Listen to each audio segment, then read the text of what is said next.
దిలీపుడికి వశిష్ఠ మహారాజు మాఘమాస మహత్యాన్ని చెప్తున్నాడు. ఓ దిలీప రాజా, ద్వాపర యుగంలో అంగదేశాన్ని సులక్షణుడు అనే రాజు పరిపాలించేవాడు. అతడు చాలా గొప్ప బలపరాక్రమములు కలవాడు. చుట్టుపక్కల రాజులందరినీ గెలిచి చక్రవర్తి అనిపించుకున్నాడు. సామంతుల కప్పం వసూలు చేసేవాడు. సర్వ సుఖాలు అనుభవిస్తున్నాడు. 100 మంది స్త్రీలను వివాహం చేసుకున్నాడు. అయినా సరే సంతానం కలగలేదు. పూజలు, వ్రతాలు, యజ్ఞాలు చేశాడు. ఫలితం లేదు. మునీశ్వరులను కలిస్తే ఫలితం ఉంటుందేమోనని భార్యల సమేతంగా నైమిసారణ్యం వెళ్ళాడు. వినయ విధేయతలతో మహర్షులను దర్శించాడు. సాష్టాంగ నమస్కారాలు చేశాడు. ఓ మహర్షులారా, పూర్వజన్మలో ఏ పాపం చేశానో తెలియదు. ఇంతమందిని వివాహమాడినా కూడా సంతానం కలగలేదు. కారణం ఏమిటో చెప్పి పుణ్యం కట్టుకోండి అని ప్రాధేయపడ్డాడు. మహర్షులు కనికరించి, ఓ మహారాజా, గత జన్మలో నీవు సౌరాష్ట్ర దేశానికి రాజువు, చాలా మంచివాడవు, ధర్మగుణ సంపన్నుడవు, యజ్ఞయాగాలు అనేకం చేశావు, మాఘమాస వ్రతం కూడా చేశావు, రసత్వం నాడు అన్ని దానాలు చేశావు, కానీ కూష్మాండ దానం మాత్రం చేయలేదు. అందుకే నీకు ఈ జన్మలో సంతానం లేదు. మేము ఇప్పుడు మీకు ఒక మామిడి పండు ఇస్తాము. దాన్ని తీసుకుని వెళ్ళి చిన్న ముక్కలుగా కోసి నీ భార్యలందరికీ ఇవ్వు. వారందరూ గర్భవతులు అవుతారు. నీకు 100 మంది పుత్రులు కలుగుతారు అని చెప్పి పెద్ద మామిడి పండు ఒకదాన్ని మంత్రించి ఇచ్చారు. రాజుగారు ఆ మామిడి పళ్ళను తీసుకుని నగరానికి వచ్చారు. భార్యలందరూ స్నానానికి వెళ్ళారు. రాజుగారు రెండవ భార్య సవతులందరికీ సంతానం కలగడం ఇష్టం లేక ముందుగా స్నానం చేసి తాను ఒక్కతే ఆ మామిడి ఫలాన్ని తినేసింది. మిగిలిన వారందరూ స్నానం చేసి వచ్చేసరికి మామిడి పండు మాయమైంది. ఇక విచారించి ఏం ప్రయోజనము? రెండవ రాణియే ఈ పనంతా చేసిందని అందరికీ తెలుసు. కానీ ఎవరు మాత్రం ఏం చేస్తారు? కాలం గడుస్తోంది. రెండవ రాణి గర్భవతి అయింది. రాజుగారు చాలా ఆనందించారు. చిన్నరాణి ఒకతి గర్భవతి కావడంతో మిగిలిన రాణులకు అసూయ కలిగింది. గర్భస్రావం కావాలని ఎన్నో ప్రయత్నాలు చేశారు. అయినా ఫలించలేదు. అయితే ఆమె మీద ప్రయోగించిన మందుల ప్రభావం వల్ల ఆమె పిచ్చిదైపోయింది. ఒకరోజు ఎవరికీ చెప్పకుండా అడవిలోనికి వెళ్ళిపోయింది. అడవిలో దారి తెలియక ఒక చోట ఉండిపోయింది. ఆ సమయంలో ప్రసవం కలిగింది. పండంటి మగబిడ్డ పుట్టాడు.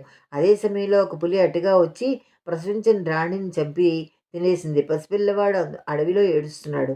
అడవిలో ఉన్న జంతువులు అక్కడికి వచ్చాయి. పక్షులు ఎండ తగలకుండా రెక్కలు అడ్డుపెట్టాయి. జంతువులు పండ్లు తెచ్చి ఆ రసాన్ని పిల్లవాడితో తగ్గించాయి.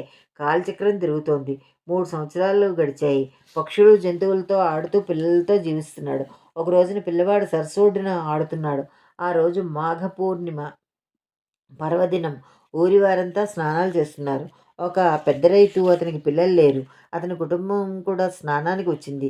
అక్కడ ఆడుకుంటున్న పిల్లవాడిని చూసిన రైతు ఆ బాలునికి ఎవరు లేరని తెలిసి ఆ రైతు తనతో వెళ్ళిపోయాడు. ఆ పిల్లవాడిని గురించి చాలా విచారించాడు, కానీ తెలియలేదు. దైవప్రసాదంగా భావించి ఆ పిల్లవాడిని అల్లారు ముద్దుగా పెంచుకున్నాడు. ఆ యజమాని భార్యలిద్దరూ పిల్లవాడిని కంటికి రెప్పలా చూసేవారు. ఆ పిల్లవాడు నాకు కొడుకు ఉంటే నా కొడుకు అని పోటీ పడేవారు. ఈ 2 సంవత్సరాలు గడిచాయి. పిల్లవారి వయసుతో 2 రైతు భార్యల్లో అసూయ బాగా పెరిగింది. ఇద్దరూ పోట్లాడుకుంటూ వీధిన పడ్డారు. ఒకరోజు పెద్ద భార్య రెండవ భార్య మీద కోపంతో ఆ బాలుణ్ణి అడవిలో వదిలేసింది. రైతు ఇంటికి వచ్చాడు. పిల్లవాడు కనబడలేదు. భార్యలను అడిగాడు. సమాధానం రాలేదు. ఇద్దరినీ హింసించాడు. ఫలితం లేదు. అడవిలో ఏడుస్తూ తిరుగుతున్న పిల్లవాడు తిరిగి తిరిగి అలసిపోయాడు. నిద్ర వచ్చింది. తులసి మొక్కల గుబురులో నిద్రపోయాడు. ఆకలి వేసింది. అందుబాటులో ఉన్న తులసి ఆకులను, తులసి దళాలనే తిన్నాడు. ఆ సమయంలో పక్షులు, సాజంతువు వచ్చి అడ్డగా నిలిచాయి. పిల్లవాడికి పక్షులు, జంతువులే ఆహారాన్ని సమకూర్చాయి. మాతృగర్భంలో ఉన్నప్పుడు సవతల్లా అసూయకు గురై అడవికి వచ్చాడు. అక్కడే పెరిగాడు. మళ్ళీ ఇప్పుడు అదే అడవికి వచ్చాడు. దైవానుగ్రహం వల్ల నోరులేని పక్షులే అతన్ని ఆదరించాయి. ప్రతిరోజు ఆహారం తెచ్చిపెడుతున్నాయి. సాజంతువులు పాలిస్తున్నాయి. ఆ బాలుడు తులసి గుబురులోనే ఉంటున్నాడు. తులసి స్పర్శ వల్ల ఊహించినది దైవానుగ్రహం కలిగింది. మానవ భాష వచ్చింది. అనుకోకుండా ఆ బాలుని వెంట శ్రీహరి నామాలు పలికాయి. తులసి గుబురులో కూర్చుంచి హరినామ స్మరణ చేస్తున్నాడు. పశువులు, పక్షులు ఆహారాన్ని సమకూరుస్తున్నాయి. సులక్షణ మహారాజు అడవిలోకి వెళ్ళిపోయిన తన భార్య కోసం చాలా వెతికాడు. ఆమె జాడ తెలియలేదు. నిరాశ చెందాడు. అడవిలో తులసిపాదులో బాలుడు నిరంతరం హరినామ స్మరణ చేస్తున్నాడు. ఒకరోజు ఆకాశవాణి ఆ బాలునితో రేపటి నుండి మాఘమాస వ్రతం ఆచరించు, తులసి దళాలతో శ్రీహరిని అర్చించు అని చెప్పింది. ఆ మాటలు విన్న బాలుడు ఆ పక్కనే ఉన్న సెలియేట్లో స్నానం చేసి తన ఎదురుగా శ్రీమన్నారాయణుడు ఉన్నట్లుగా ఊహించుకుని హరినామస్మరణ చేస్తూ తులసి దళాలతో పూజించాడు. మాఘమాసంలో వ్రతం కూడా పూర్తయింది. శ్రీమన్నారాయణుడు లక్ష్మీ సమేతుడై ప్రత్యక్షమయ్యాడు. నీ భక్తికి మెచ్చాను. ఏం వరం కావాలో కోరుకోమన్నాడు.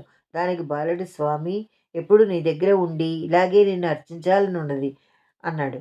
దానికి నారాయణుడు, కుమారా, నీవు మహారాజు అవుతావు, చాలా కాలం రాజ్య పరిపాలన చేస్తావు, పుత్ర పౌత్రాదులతో సంపదలతో తొలితిగి చివరికి నా దగ్గరికి వస్తావు. అంతవరకు నీ తండ్రి దగ్గర ఉండు అని చెప్పి సునందుడు అనే సేవకుడిని పిలిచి ఈ బాలుని తన తండ్రి దగ్గరకు చేర్చమని అంతర్ధానమయ్యాడు. సునందుడు బాలుని తండ్రికి అప్పగించి జరిగిన వృత్తాంతమంతా చెప్పాడు. సులక్షణుడు చాలా ఆనందించి తన కుమారుడు దొరికినందుకు ఎంతో ఆనందించాడు. బాలునికి సుధర్ముడు అని పేరు పెట్టాడు. ఉపనయనం చేసి గురుకులానికి పంపాడు. బాలుడు భగవద్వర ప్రసాది, ఏకసంతాగ్రాహి అయినాడు.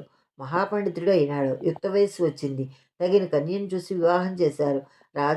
రాజ్యానికి పట్టాభిషిక్తుడిగా చేశాడు. సుధర్ముడు ప్రజారంజకంగా రాజ్యం పాలిస్తున్నాడు. ఆ చూచి ఆనందించి సులక్షణుడు వానప్రస్థానికి వెళ్ళిపోయాడు. సుధర్ముడు ధర్మబద్ధంగా రాజ్యం పాలించాడు. అనేక యజ్ఞాలు, యాగాలు, దాన ధర్మాలు చేసి ప్రతి సంవత్సరము మాఘమాస వ్రతాన్ని చేశాడు. అంత్యకాలంలో శ్రీహరిని చేరాడు. మాఘపురాణం 27వ అధ్యాయం సంపూర్ణం.